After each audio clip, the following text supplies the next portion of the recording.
Mesdames, Messieurs, bonjour à toutes et à tous, bienvenue au journal. Ce qu'il faut retenir de l'actualité, le président du Faso reçu au Vatican par le Saint-Père entretient autour des relations diplomatiques entre le plus petit État du monde et le Burkina qui témoigne sa reconnaissance au pape pour le rôle joué dans les crises de 2014 et 2015 au Burkina. Audience au Saint-Siège pour le président du Faso, Roch Marc Christian Kaboré, depuis hier à Rome pour s'entretenir avec le pape François. Les relations diplomatiques entre le Vatican et le Burkina figurent en bonne place dans les discussions entre les deux hommes. C'est aussi un voyage pour exprimer la reconnaissance du peuple burkinabé au souverain pontife. Reportage de nos amis Yacouba Gamene, Marguerite Douagneau.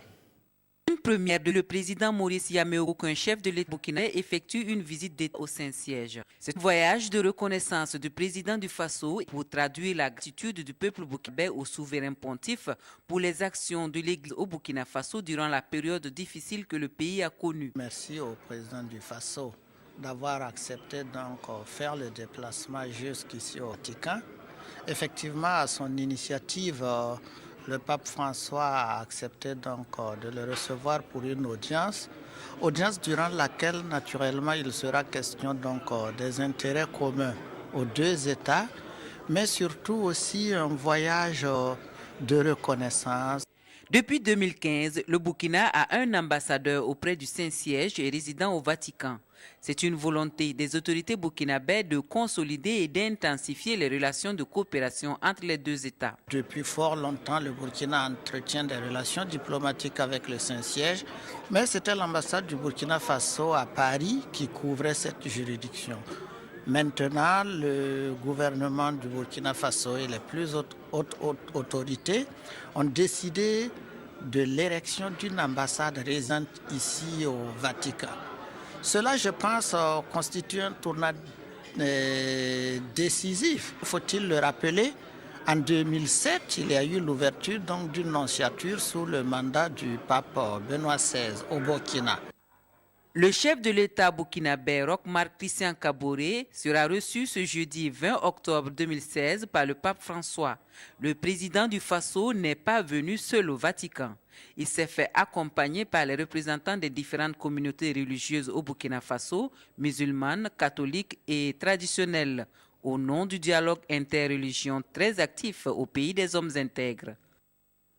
Reportage à suivre très bientôt sur nos antennes sur cette audience au Vatican. Réunion mardi à Ouagadougou du comité de pilotage de la télévision numérique de terre TNT. Rencontre présidée par le Premier ministre Paul Katieba.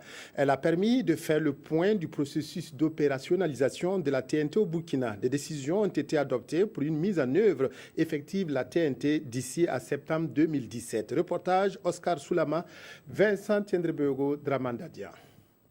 Autour du chef du gouvernement, les parties prenantes de la télévision numérique de terre discutent de la mise en œuvre effective de ce projet qui devrait révolutionner les techniques de diffusion télévisuelle au Burkina. Il s'agit pour le comité de pilotage présidé par Paul Kabatieba d'évaluer l'état d'avancement du processus.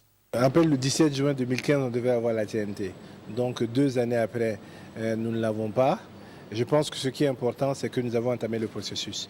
Nous avions promis donc pour fin septembre, nous ayons les premiers essais sur Ouagadougou. Malheureusement, le décaissement des fonds a pris un peu plus de temps que prévu. Les fonds sont opérationnels depuis le mois de juillet. Les travaux ont commencé, effectivement, les installations sont en train de se faire. Donc nous avons malheureusement constaté un retard de 2 mois par rapport au décaissement. Donc, ce qui veut dire qu'en fin d'année 2016, au plus tard début juin, donc les premiers centres de Bobo, de Gawa, de Waiguya devraient commencer à fonctionner en termes d'essais. Ce qui est certain, c'est que fin septembre 2017, tout le processus doit être achevé sur l'entièreté du territoire national. Selon le ministre de la Communication, la télévision numérique de terre pourrait être effective à partir de septembre 2017. Pour ce faire, un comité technique sera mis en place dès janvier pour définir les prix des prestations de la société burkinabé de télédiffusion.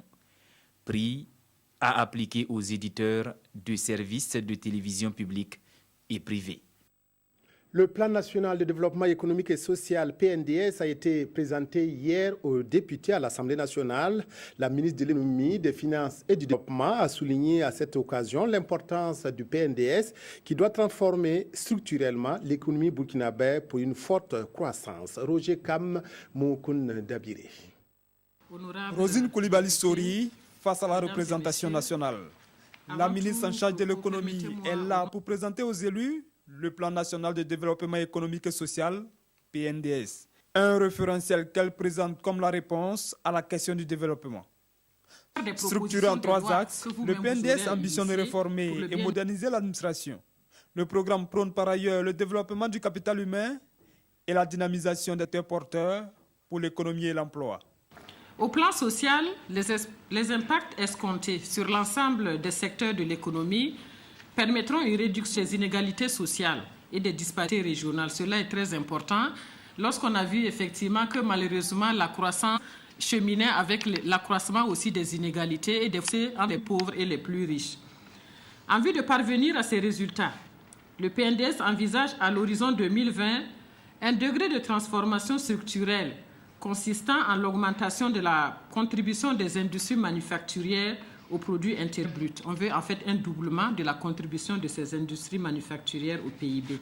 Le PNDS a besoin de plus de 15 000 milliards pour sa mise en œuvre. Et la ministre Sori sollicite l'accompagnement des élus à tous les niveaux. À tout moment, nous pouvons interpeller les ministres actuels et nous avons effectivement aussi le Premier ministre pour faire l'état de la nation sur tous les volets. Donc il y a plusieurs occasions qui s'offrent à l'Assemblée pour suivre et vérifier que le PNDS, en l'occurrence, est mis en œuvre conformément aux premiers engagements du gouvernement. La ministre de l'économie se prépare à défendre ce plan à la table ronde des bailleurs de fonds les 7 et 8 décembre prochains à Paris. Le gouvernement présente le PNDS comme un nouveau référentiel pour le développement du Burkina, mais surtout une réponse aux préoccupations et attentes des populations. Une vision partagée par les députés de la majorité qui qualifient le plan d'audace et de courage politique. Mais ceux de l'opposition le jugent peu réaliste. Reportage Roger K. Moukundabiri. Pour amener le Burkina Faso au développement, le PNDS veut voir grand. Et ses prévisions sont à la hauteur de ses ambitions. En chiffres, le programme entend réaliser un taux de croissance annuel de 7,7% pendant 5 ans. Le nouveau référentiel prévoit la création d'au moins 50 000 emplois décents par an, avec pour conséquence la réduction considérable de l'indice de la pauvreté de 40,1% à moins de 35% à l'horizon 2020. Pour les députés de la majorité, le PNDS est la preuve que le gouvernement travaille à la construction d'un Burkina démocratique et prospère. Et je pense que le peuple burkinabé devrait prendre le PNDS comme un rêve qui peut se réaliser. Nous devons croire à nos rêves, nous devons croire à notre potentiel et ensemble nous allons arriver. Mais côté des députés de l'opposition, ce plan inquiète. Le PNDS est taxé d'être trop ambitieux au regard du contexte socio-économique du pays et donc très peu réaliste. Ce programme-là, qui doit être mis en place depuis 2016 jusqu'à 2020, n'a pas prévu les mécanismes pour absorber cette masse d'argent qu'il va falloir emprunter. Ça aussi, c'est un problème.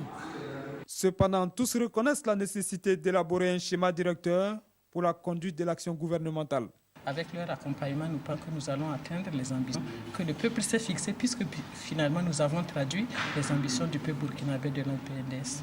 À l'Assemblée, la ministre promet de venir périodiquement pour l'évaluation des actions du programme. Elle rassure par ailleurs les députés de la bonne gestion des fonds à mobiliser pour la mise en œuvre du PNDS. Le développement vu à l'échelle locale, l'ambassadeur du Danemark au Burkina a visité hier dans le Bulkmd et le Sanguier des réalisations financées par le Fonds de coopération du Royaume du Danemark. Visite d'un parc de vaccination et d'un forage à Dassa. Rencontre avec l'Union des transformatrices de beurre de karité à Koudgou. Principales étapes de cette tournée de Nachbi Taouya. Reportage Salif Belem, Ismaël Duloma Sirima. Dans le Bulkmd et le Sanguier, l'ambassadeur du Royaume du Danemark s'est rendu pour voir les réalisations financées par son pays. Oula Nachbi Taouya a pu constater le fonctionnement du parc de vaccination du village de Dassa estimé à 13 millions de francs CFA. Elle a également échangé avec une union de producteurs du sanglier qui a bénéficié de l'aide danoise pour moderniser son activité.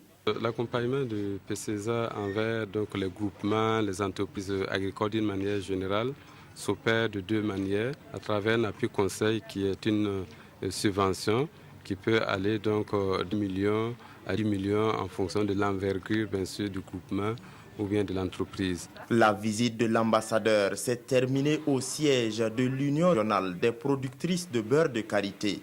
Nous avons un programme, on a eu ça depuis 2012 et c'est un programme où on a le soutien aux différentes infrastructures dans le secteur agricole avec les 5 filières qui est le karité, gomme arabique, bétail viande, le maïs et le niébé. Pour mener à bien sa politique, l'ambassade du Danemark s'appuie sur le programme de croissance économique du secteur agricole et dans la région du Centre-Ouest.